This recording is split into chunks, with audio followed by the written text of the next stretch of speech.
oppressed. That's not true. That's a lie. I married a Muslim woman.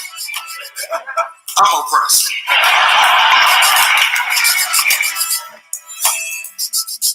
It's hard to be a Muslim being. Because you can be anything else in this community. Allah made me a doctor. Alhamdulillah. Allah made me a lawyer. MashaAllah. Allah made me funny. Astaghfirullah.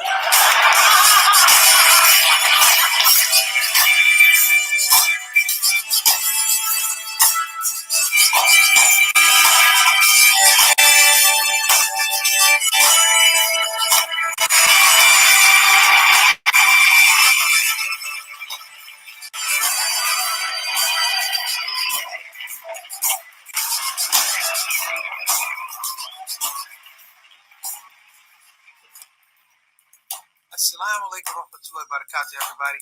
You're just seeing clips from my comedy special, Love Supreme and Anatomy of Gratitude.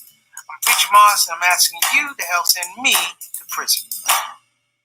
My hope and call to action is that we distribute the film to prisons around the country and put smiles on the faces of the incarcerated and the invisible, Muslim and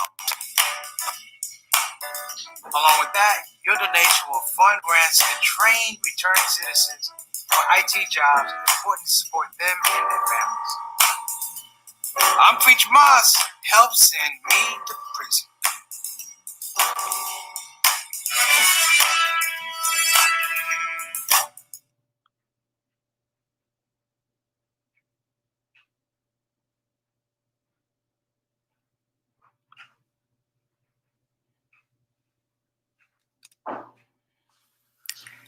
Hey everybody, Assalamu alaikum. Hope you're having a wonderful day.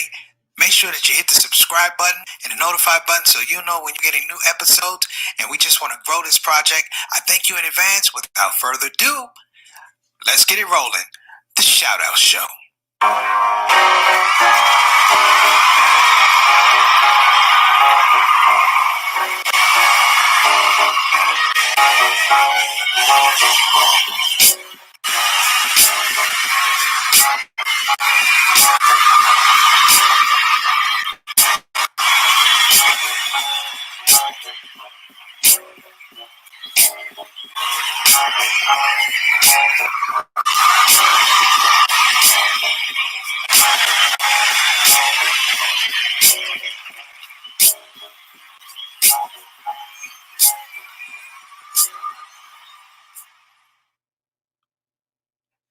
Assalamu alaikum warahmatullahi wabarakatuh, family. Welcome to Monday, a more better Monday. I'm hoping you had a great day. You had a great weekend. We're back in the throes of the week. However, we can always take this Monday and make it a better bridge and a pathway to having an excellent week. I decided to change things up today. Our more better Mondays will be focused today on focusing on the positive. Sometimes the positive is just the little things that kind of get us through the day. Sometimes it's the things that look crazy, sound crazy, but somehow resonate with us and let us know that whatever we're going through, we have an opportunity for it to get better, or the people around us to get better, or the environment to get better. You know, this show is really focused on the better, and I thought it would be fun, if you will. Not so much making jokes, but just acknowledging people that make situations better out in our society. Let me say that. People who make things better in our society. Now, a lot of people look at entertainers and sports figures and comedians and singers and politicians. But those are anomalies, brothers and sisters. Those people that I'm talking about are, the people you see up in the stars. They're not reachable. We all come from a community product, if you will.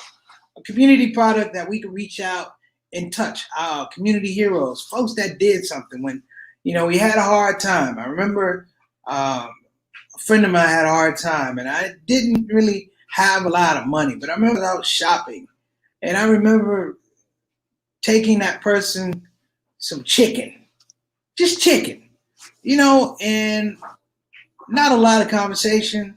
It was just like, hey, man, I bought a little chicken, had a little extra, have some. And you know what was really cool? It allowed both of them to have dignity in the whole situation. So I like to, even talk about that.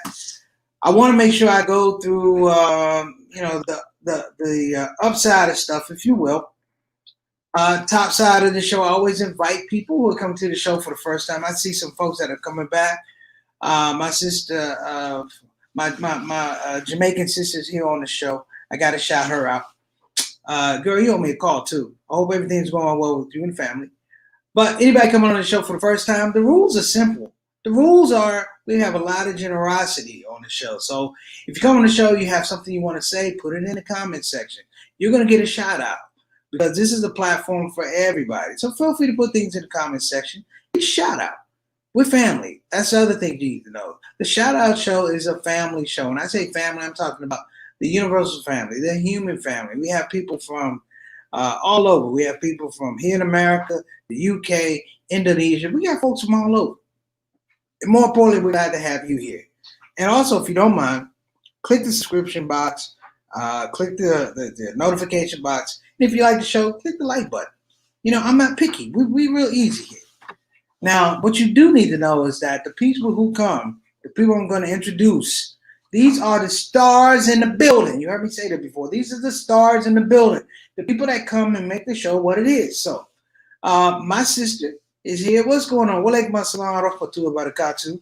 What's happening, sister? Oh, you saw me on American Sharia. Yes, indeed. Did you like it? Was I funny? You know, I had to write my own lines. That's a true story. I had to write my own lines. I had to write my character. God bless Omar for trusting me like that. Okay, and also, let me see who we have here. Sister Aika from Indonesia. Thank you so much for coming, Sister Aika. You know, she gets up early in the morning, right after Fajr, to tune into the Shout Out Show. We appreciate it. Big love for you coming on the show when we had Sister Nan Furman on here. I appreciate that. Oh, kind words, Sister Jamisa. I call Jamisa, but I love to say Jalisa just to get you upset. But you're my sister, so I'm going to call you by your right name. I'm glad you enjoyed American Sharia. And this is my brother, black man, my brother. You know, people have comedian friends that they run with. You know, my brother should have been a comedian years ago, but I think he had taken mercy on me to not be a comedian, to allow his brother to work. I believe he'd probably be funny and I would not have to. JT, I got to go into accounting. All right. And shout out to Brother Altaf Rashid, all the way from Toronto. My man comes to the show darn it every day. No passport, no customs. We're happy to have you, brother. How's the weather up there, Altaf? Did it get a little warmer? Let me know. And let me see here. Uh-oh. I messed up now. Uh-oh. Uh-oh. I called you Jamaica. I'm sorry. Bermuda and El Salvador. You need to stop hanging out with the Jamaicans, Jamisa. That's your problem, Miss Ivy. Stop hanging out with them. You know, picked up some bad habits. Yeah, Omar's a soldier. And Sister Ree. Sister Ree is recovering from her Michigan trip. Girl, we waiting for you on these craft services. I'm over here eating popcorn with peanut butter on top of it. I'm here to tell you. Okay, I got the idea. My beloved sister, I got the idea. And my main man, I mentioned he's one of the hardest working men in the Muslim community in Houston. Got to show him some love as well as his wife. I hope they had a fashion show, a virtual fashion show at Master Worthing Muhammad. I hope it went well, man. I really hope it went well. So I changed the format a little bit, just a little bit, not a lot, because I thought it'd be fun today to talk about not just positive things, but positive people. It's some things I saw. I didn't really get to talk about them because there was just so much, I don't even say news. It's almost like negativity. Okay, it's winter there. Yeah, no, winter is December 21st. I know because I was born on winter solstice, December 21st. So, okay, all right, there you go. It went well. Alhamdulillah, alhamdulillah. So I thought about this and I just pulled some things from the news. If you have any people that you like to recognize as being positive in your space, this would be the great opportunity to start writing that down and put it in the comment section. And we want to talk about it. Like, I want to go through maybe 2 people, 3 people, and kind of talk about what that kind of person is, what that kind of personality is. You know, I try to be, in most cases, a positive person and try not to let sarcasm sarcasm slip in, if you will. But I'm here to say thank you, Reed. I'm dying over here. I'm losing weight. I'm messing with you. Feel better, Reed. You know I'm giving you a hard time. But here's a situation I thought was funny after I realized how positive it was. So check this out.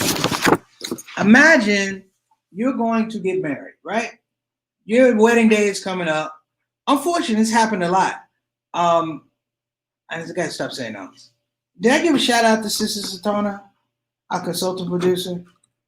I'm sorry, Sister Satana. I apologize. I'm gonna give you, there you go, proper due.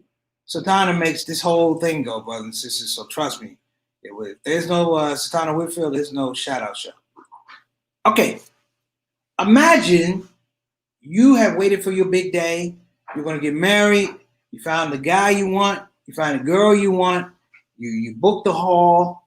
You're ready to get married. You invite all your friends, all your guests. Everything's lined up. And then boom, COVID-19 happens and you can't have your wedding. You cannot have your wedding. Walaikum assalam wa rahmatullah. Assalamu alaikum, Sister Rabina. You can't have your wedding. How would you react to that? How would you react to that?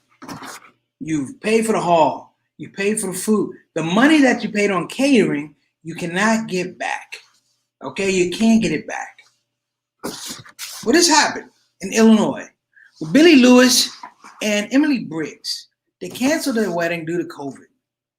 They had a $5,000 deposit for catering. And what they did was amazing. They still got married, but it was a small ceremony at City Hall.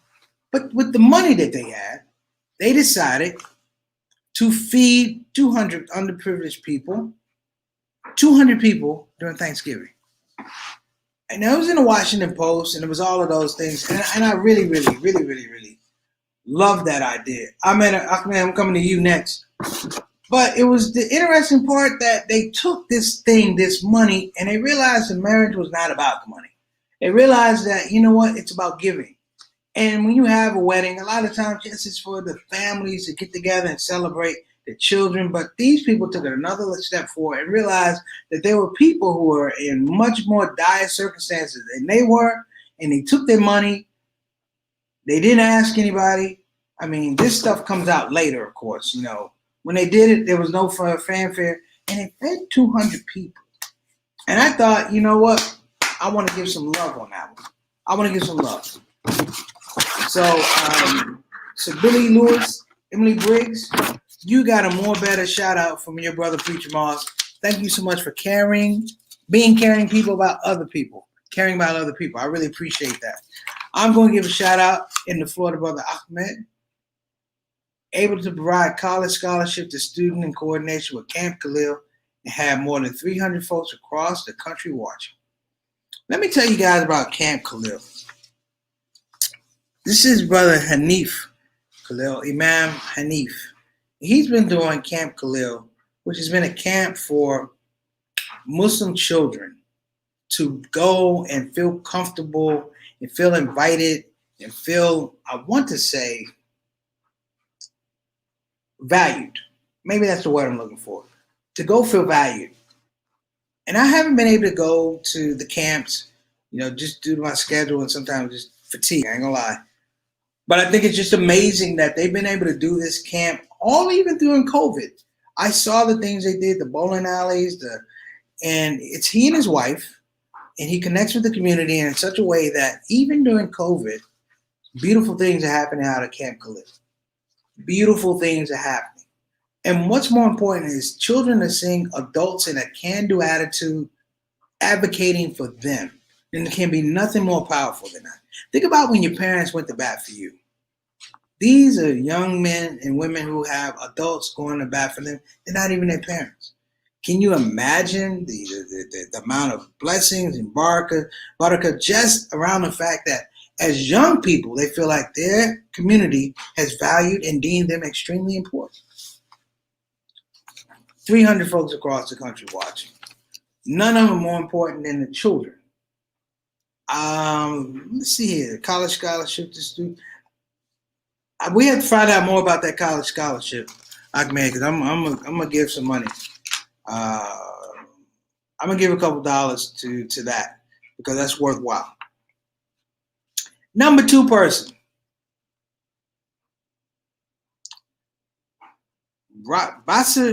Basira Popple. Basira Popple. Now let me give a little context to this person. Sister Basira Popple is in Afghanistan. And when I say she's in Afghanistan, I'm not talking about anything about Taliban or anything like that. I mean, this woman has been doing work. And I think we should also look at the fact that she's in a war area in Afghanistan. Her normal job in Afghanistan is to go door to door and administer vaccinations for polio to young children. Let me say it again.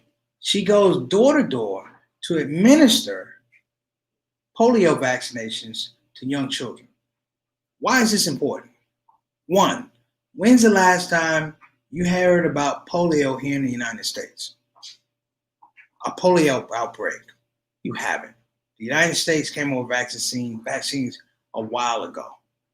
But yet in Afghanistan, they have polio issues. And these women, and they're mostly women, go door to door.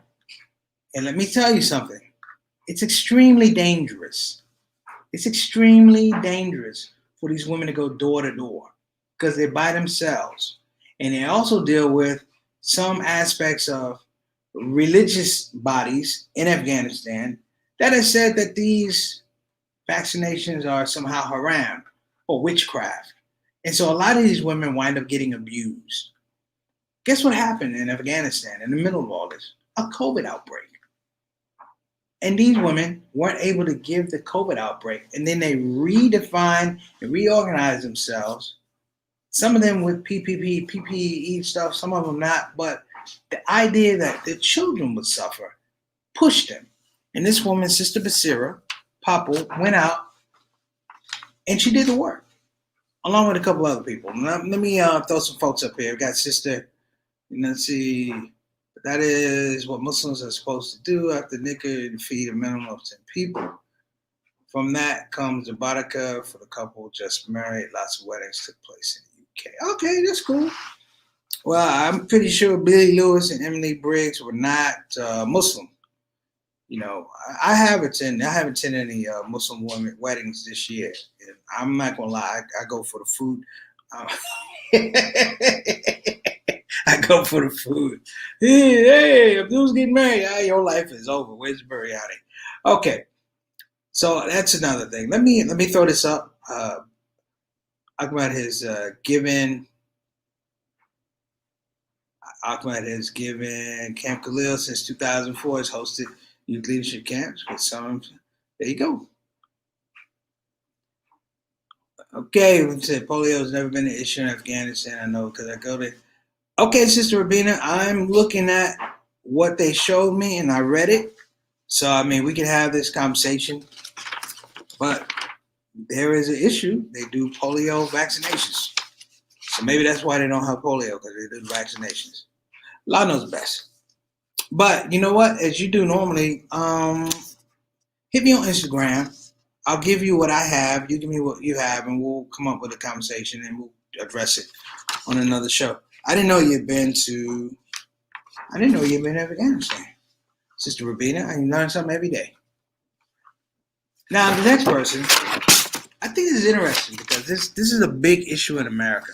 This is the South African brother in Soweto. Thabang Seleki. He was an early volunteer for the COVID-19 vaccine.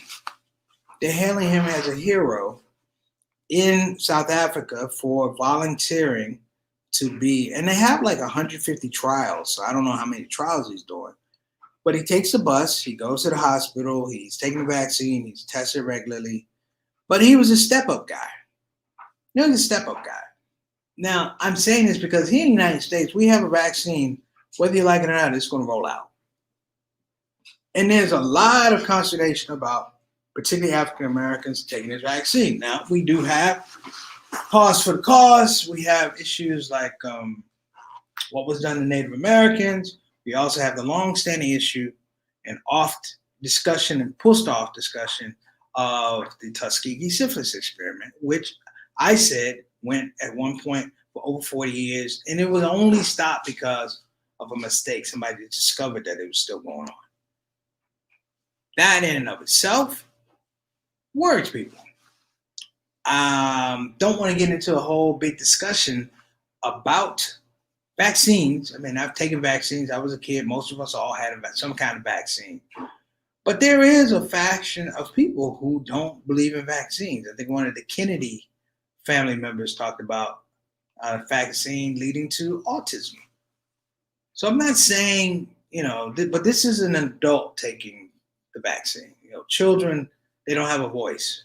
But an adult taking the vaccine, I thought it was really interesting because they said at the time he took it, the numbers for COVID in South Africa were about 600,000 in March, with about 13,000 deaths.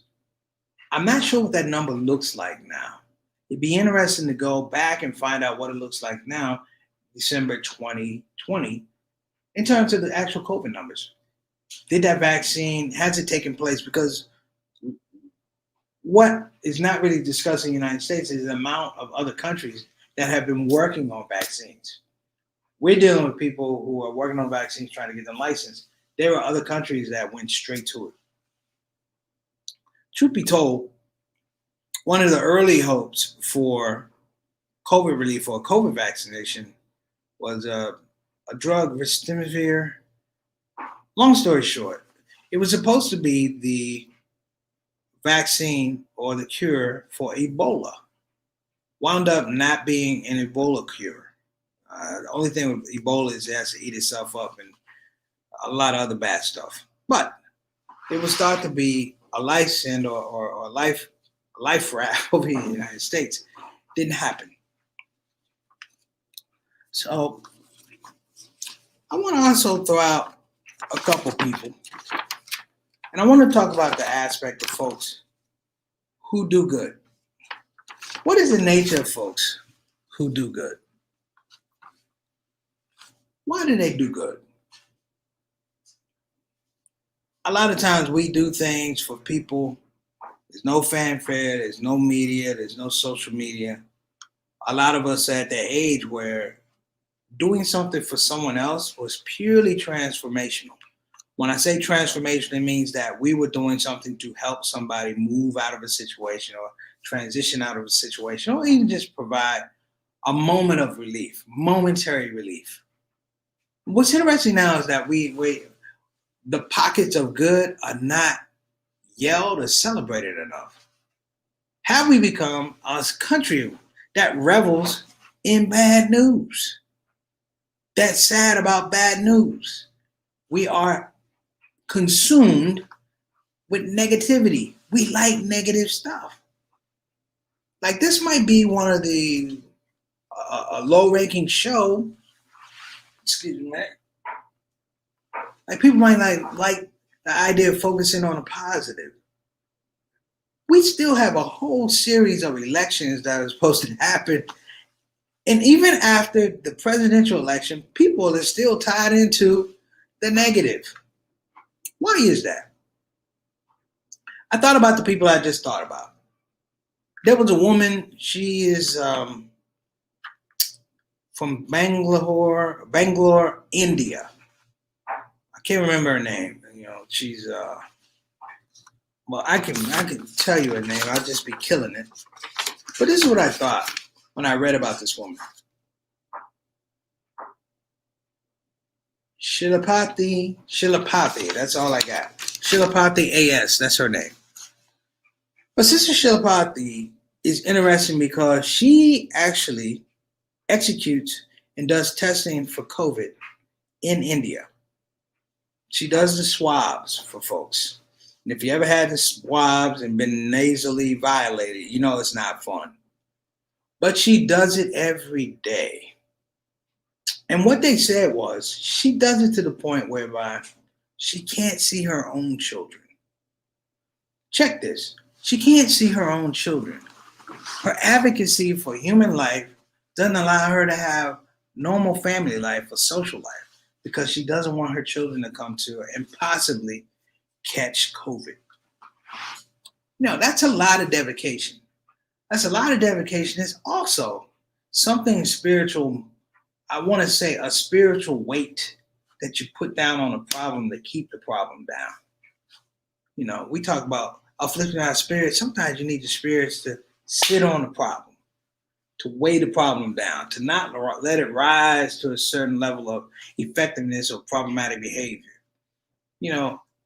We talked about Camp Khalil. Think about the scholarship for that one person. Think about the scholarship for that one person. Let's be honest. In the African American community, Latino community, let's be honest.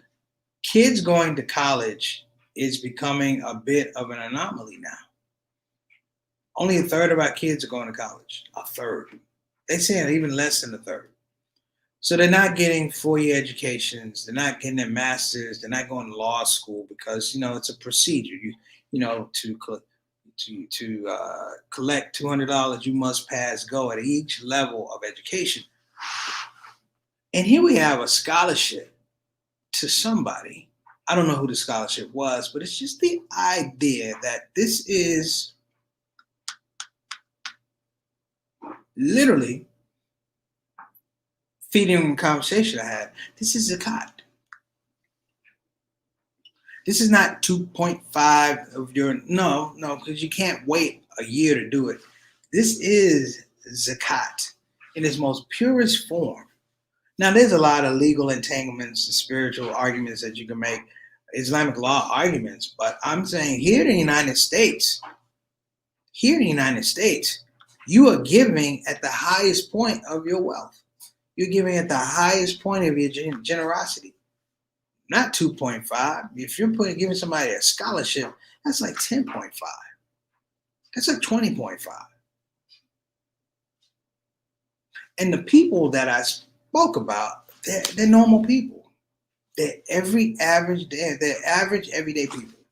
We celebrate when the politicians come up with a stimulus package. Oh, get a stimulus package. But we've been coming up with our own stimulus package for years, challenging the system, working beyond the system, developing our own system in some regards. And I'm like, we need to get back to celebrating that. These people that I talked about are unique people. They're unique people, but they're responding to problems that are not unique. They're responding to problems that we see every day. So scholarship, we're talking about what?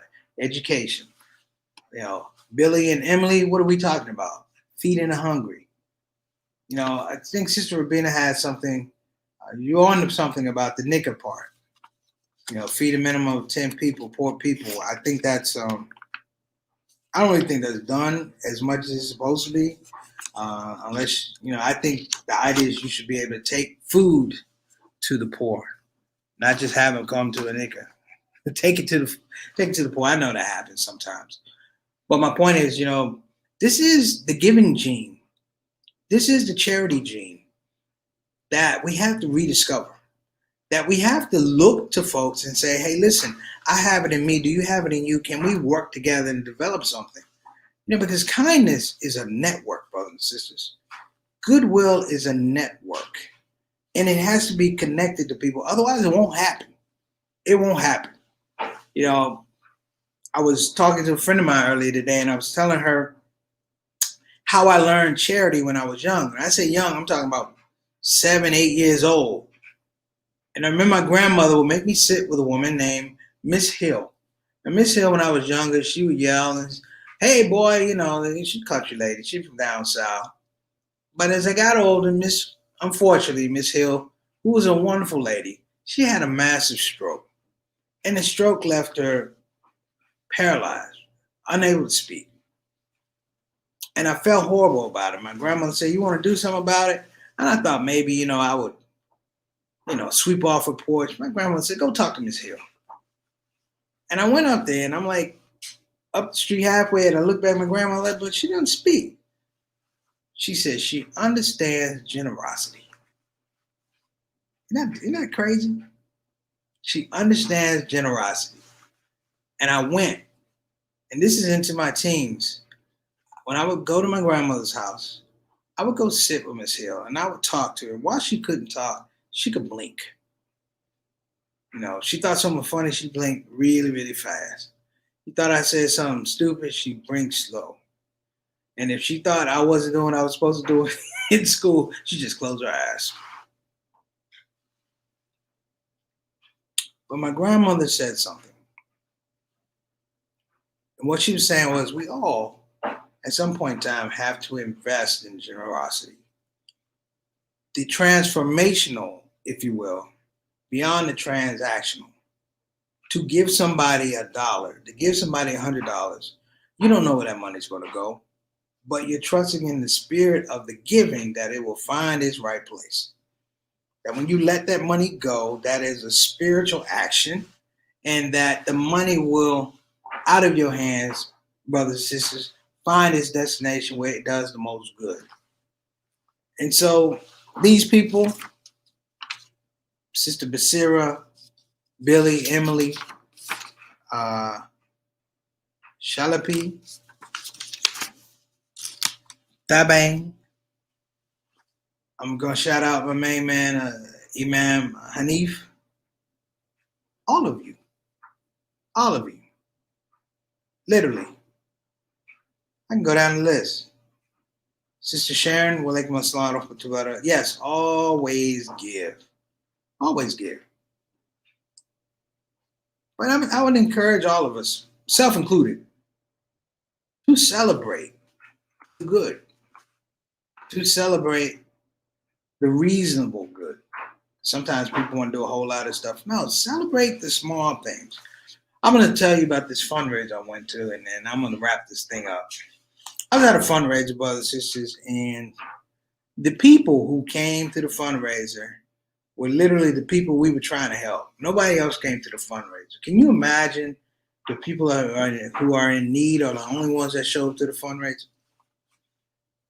And there I am telling jokes, and I'm worried because I'm looking at the imam. He's worried because we felt like nobody in that room had deep pockets. This is real talk. We felt like nobody in the room had deep pockets. Somebody could write a check for $10,000, $15,000. And I'm here to tell you, there was nobody in the room for that. And the imam was doing his best to, work up the money. And the most beautiful thing happened. The people who were most in need, somehow, somewhere, started coming out of their own pockets and putting it in the basket. I'm shocked. The people who needed it the most were willing to help other people that needed it the most. They were making a value judgment, like, my situation is bad, but so-and-so's situation might be a little bit worse. I mean, it's the height of just transformational thought and spirituality. The thing I remember, and I will always remember this, was a little girl who was maybe about 3 or 4 years old. 3 or 4 years old. She had a lollipop that was big as her. She was like, and that little girl walked up to the front of all those adults and stood right by the basket where the money was, took a lick of that lollipop, and she put it in the basket. And I said, wow. Even at that age, she understood the aspect of giving. So let me throw this up from Sister Sharon. I remember when a neighbor gave me a chicken to help feed my kids. I was working, and neighbor was on food stamps. Taught my children always be great. That's a beautiful sentiment. That's a beautiful sentiment, sister. A beautiful sentiment. Because there's so much devaluing of people who are trying to help other folks. You know what I'm saying? The devaluing of, if you really want to know, in the old school, poor people were the ones that helped poor people. Rich people help poor people. Rich people help poor people stay poor. And I'm just saying, this is real talk. Thank you so much, Sister Sharon. And shout out to Sister Asma Hanif, good friend of mine. Good friend of mine caught COVID. She runs one again. Yes, she runs one of the only Muslim women's shelters in the U.S. in Baltimore. I've been with her a long time. I've done fundraisers for that shelter. She's vastly underfunded. Let's just call it what it is. Every month she has to go out and do something. And sadly, she caught COVID after burying her father, which is sad. And I got something from Mama Moss talking about why it's so negative according to American News. If it bleeds, it leads. This is true from a person who has a degree in journalism. If it bleeds, it leads. However, the other aspect of it bleeds, it leads, you still had to do investigative reporting. You still had to do that. That doesn't happen now. You have these blogs and social media. People put stuff out now according to their own thoughts, whims. There's no checks and balances. Yes. Economic rewards to address bad news. Yes, you're actually right, Mom. Thank you so much. But I'm going to ask everybody before we go. Hey, what's going on? What's going on, Brother Yusuf? Augmented reality. I think that's going to have to be a show, Brother Yusuf. I think it's going to have to be a show. We're getting ready to wrap up here, but I love the. Is it okay if I put that out as a show, and I'm going to have you back? And I want you to make sure that you're talking about it. Let me know if that works for you. You can hit me up on Facebook if you like. But I do want to talk about augmented reality because this hypersensitization of consumption has me deathly worried. I don't know about anybody else, but it has me deathly worried. Okay, all right. In fact, Yusuf, email me at permissiblelaughter at gmail.com. Permissiblelaughter@gmail.com. Let's try to coordinate something, okay? Satana, can you put that up? Permissiblelaughter at gmail.com for Brother Yusuf. Or we can email you.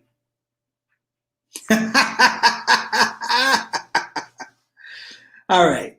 So I'm going to close out, but I'm going to ask everybody, in the whole idea of that generosity, that transformational giving, doing good.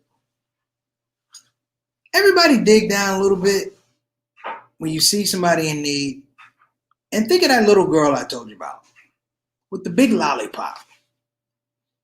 The big lollipop. Now, at her age, that lollipop meant the world to her. But at some point in time, she realized that she was part of the world.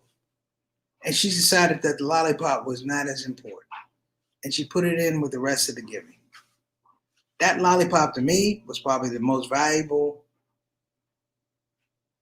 asset that was collected that night.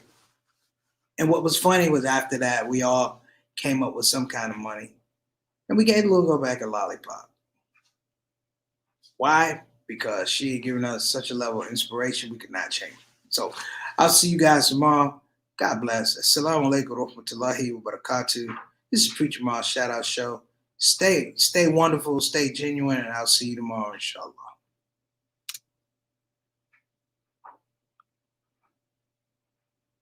Hey everybody, this is your brother Preacher Moss. Listen, I hope that you enjoyed your Shout Out Show experience. We'll be back with the next show, the next Shout Out Show. Simple ask before you go, please help your brother out. Click that subscribe button, click that notify button, and I'll see you again on this side of the microphone. You probably wonder what that smell is. That's me. I smell good. And the reason I smell good is because I use oils from Tarif Altar. So